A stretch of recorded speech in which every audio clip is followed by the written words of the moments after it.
papunta na ako. Tutulungan ko na rin kayo sa paglabas ni Jasmine.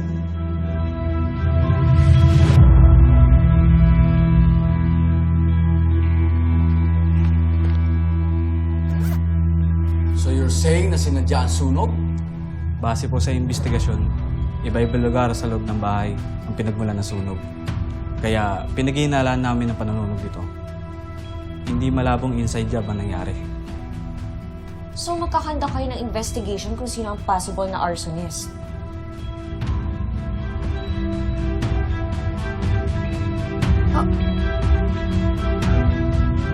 Yoli, saan ka pupunta? Sa ospital po, may dadalhin lang ako kay Ma'am March para kay Jasmine. Hindi pwede. You need to stay here. Kasama ka sa household nung nangyari yung sunog. You need to be investigated. Alas natatakot ka kasi may tinatago ka. Ay, naku, hindi. Wala ako kay tinatago. Wala naman pala eh. Then stay. Like a good dog.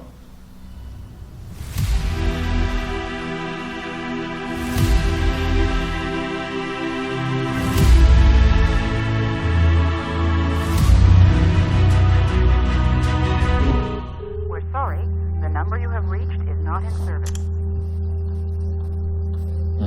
What are you doing here? Di ba dapat nagre-ready na tayo for Jasmine's release?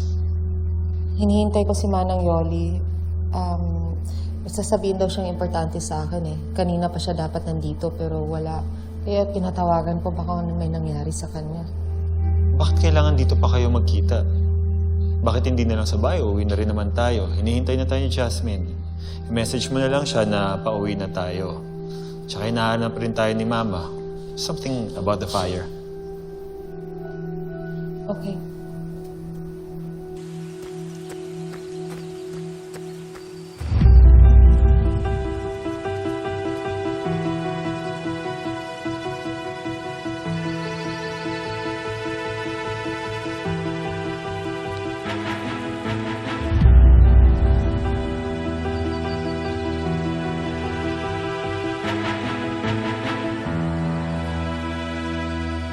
Anong ginagawa mo dyan?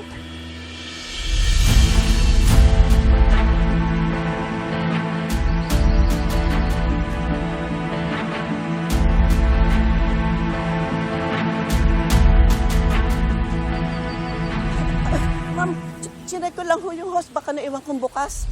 O tama na yan. Pumasok na sa loob at i-check ng pulis yung mga gamit mo. Oo po. Bilisan nyo.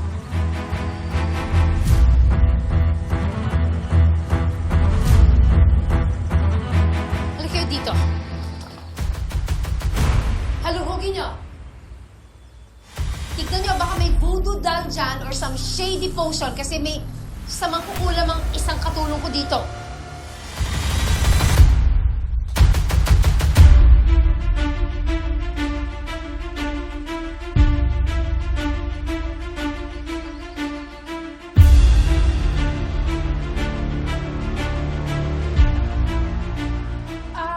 Ingatan niyo po dyan, banda.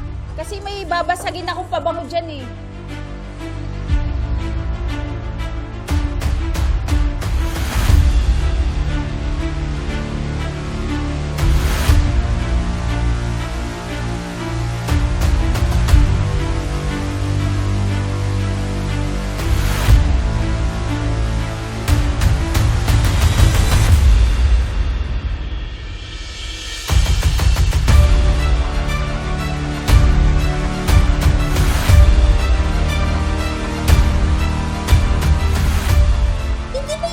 Hoodie na sinabi ni Marge na suot nung nanunog?